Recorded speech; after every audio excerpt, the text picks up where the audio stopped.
Salut à tous, c'est Mentos Gun. Pourquoi je fais ça, moi? Oh, mais ça suffit, plagiat, là. Mais quel plagiat? Oh, tu te fous de ma gueule? C'est ça ton nouveau générique? Bah oui, c'est pas mal comme ça, non? Ah non, ça va pas, non. T'as tout pompé sur Lunaris, espèce de mode podcast. Oh, mais t'es... Arrête de faire n'importe quoi et remets ton ancien générique. Mais je voulais changer, moi. Remets ton ancien générique, t'abruti, ou tu vas te prendre un crochet au cul. Oui, bon, ça va. Ouais, ça va, ça va, ça va.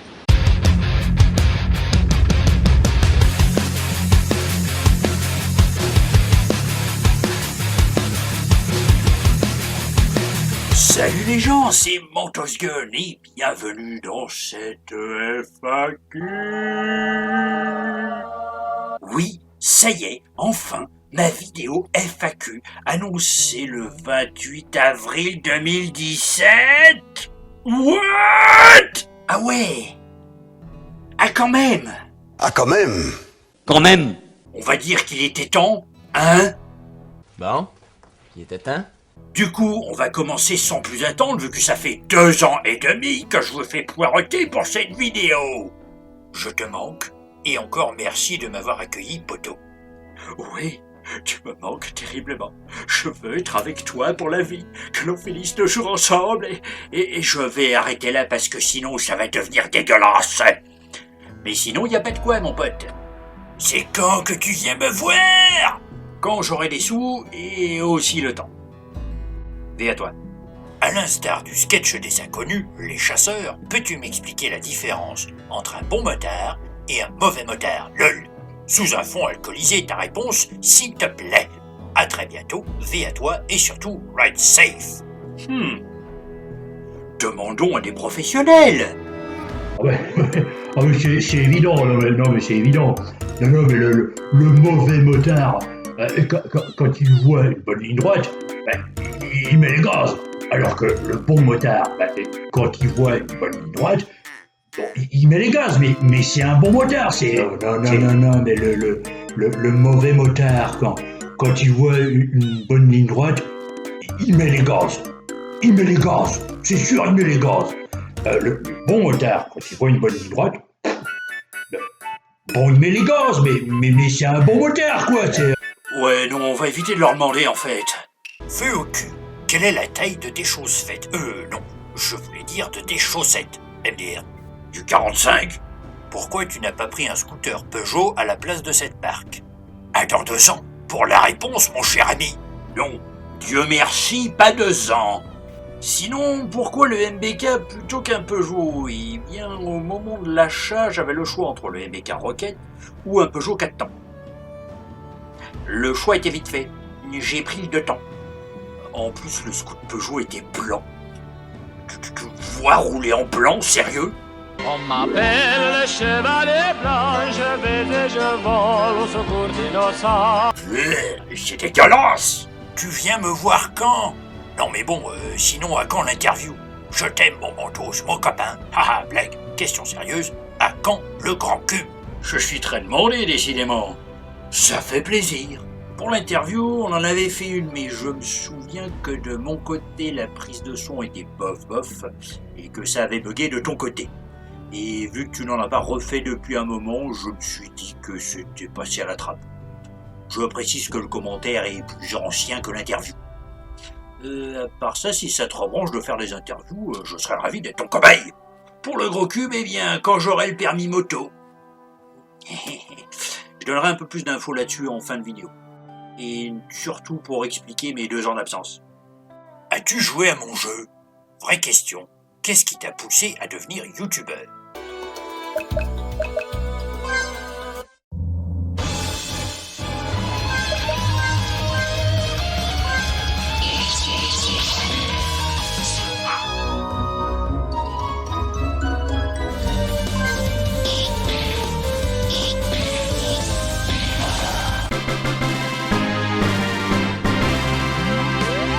Sinon, je ne dirais pas qu'est-ce qui m'a poussé, mais plutôt qui est-ce qui m'a poussé à devenir youtubeur.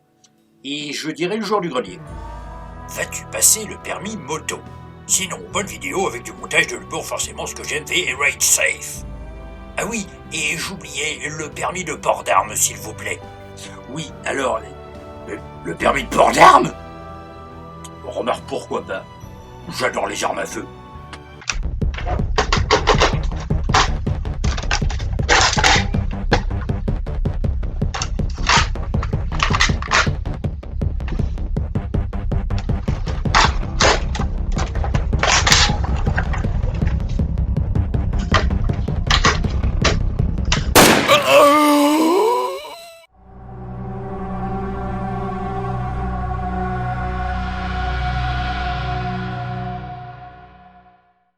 Faut-il le permis pour un 50 cm3 ou 125 en scooter? Pour les 125, c'est comme à moto, il faut 2 ans de permis B et suivre une formation de 7 heures.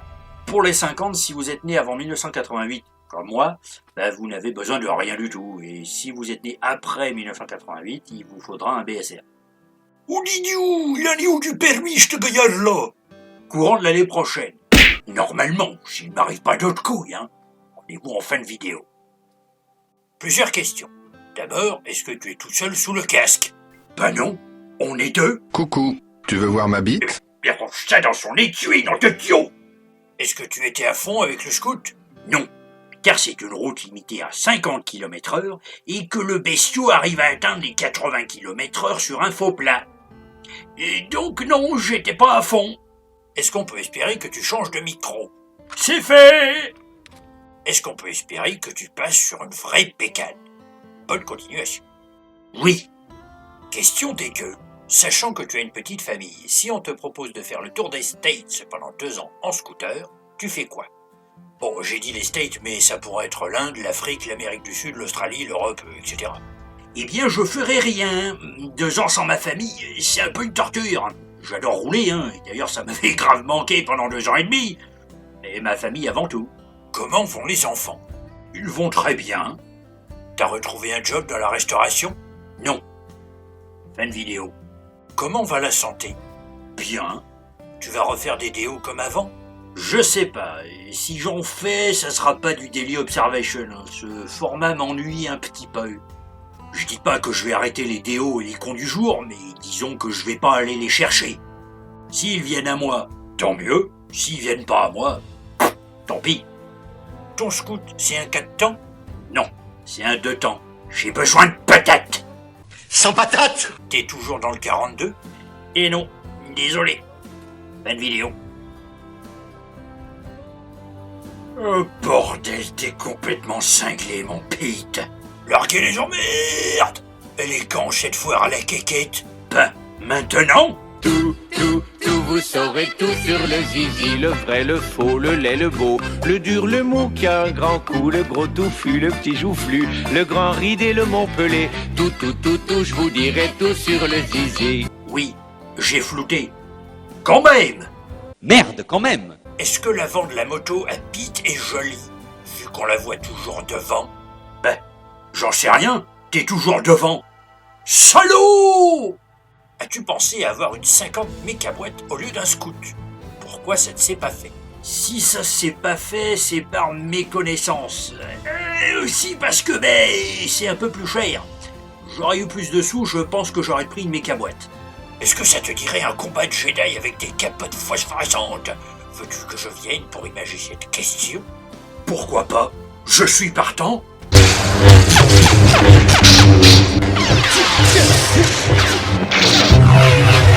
Pour quand ton premier road trip?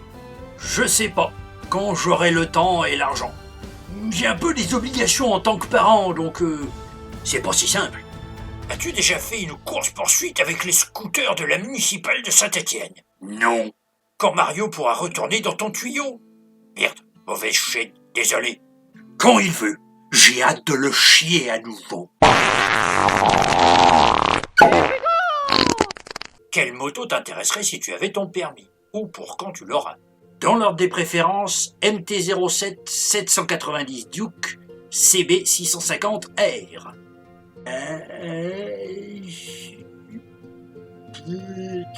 Bon, j'arrive pas à te relire. Peux-tu nous présenter le monstre? Je parle du scout, bien sûr. Alors, l'ancien, non. Par contre, le nouveau, pourquoi pas? Hello mec, je crois que je suis l'un des premiers à te poser une question. Voire le premier. Effectivement, tu es l'un des premiers, mais pas le premier. Désolé. Comment vois-tu l'esprit motard à travers ton scooter? En dehors de ta communauté fidèle, ressens-tu véritablement l'esprit motard régnant autour de toi? Interaction entre motards à moto et motards à scooter. J'avais ce problème quand j'étais en scooter à mes 19 ans, mais d'après ce que je constate, les mentalités ont légèrement changé de façon positive et heureusement. À bientôt l'ami et veille à toi. Alors, l'esprit motard à travers un scooter n'est absolument pas différent d'à travers une moto. Déjà parce qu'un scooter, c'est une moto, et aussi parce que l'esprit motard, on l'a ou on l'a pas. L'esprit motard, pour moi, c'est respect, partage, entraide. Le respect, c'est respecter tous les usagers de la route, et ça comprend aussi les piétons. Quand on garde notre bestiau sur un trottoir comme ça, et que les piétons sont obligés de marcher sur la chaussée pour passer, c'est pas terrible. Le partage, tout simplement, on est tous légitimes à rouler sur la route.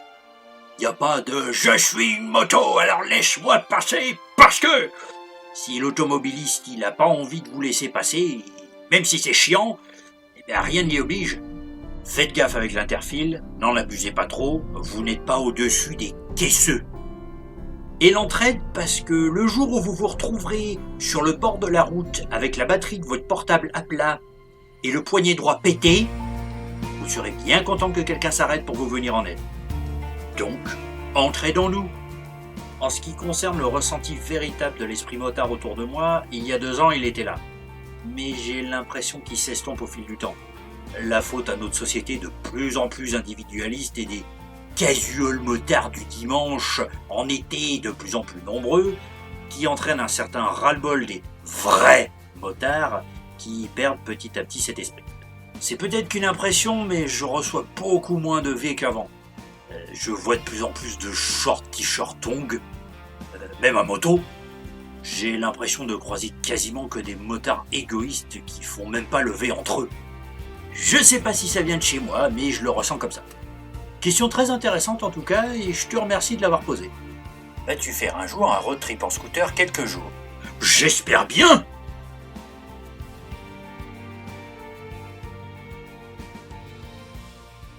Alors, pourquoi ai-je été absent pendant plus de 2 ans sur YouTube et parallèlement aussi des réseaux sociaux? Eh bien, à cela, il y a des raisons personnelles, professionnelles et matérielles. Pour les raisons personnelles, ça ne vous regarde pas. Mais là, nous entrons peut-être dans un domaine plus délicat, je pense. Plus intime, dirais-je même. C'est certain, nous n'avons pas à divulguer certains problèmes personnels, cela ne nous regarde pas. Comme ça, au moins, c'est clair. Pour les raisons matérielles, mon PC fixe était en train de mourir, et mes disques durs internes, comme externes d'ailleurs, étaient pleins à craquer. Du coup, au vu des raisons professionnelles dont je vais vous parler dans quelques instants, j'étais dans l'incapacité totale de racheter du matériel. Pas de matos, pas de vidéo. Pour les raisons professionnelles, ça ne vous regarde pas. Cela ne nous regarde pas. Oui, je déconnais là-haut. Alors, dans mes dernières vidéos il y a 2 ans et demi, je vous avais dit que j'étais au chômage. Mon ancien patron me l'a fait à l'envers et a transformé un CDI en CDD. C'est parfaitement illégal. Oui.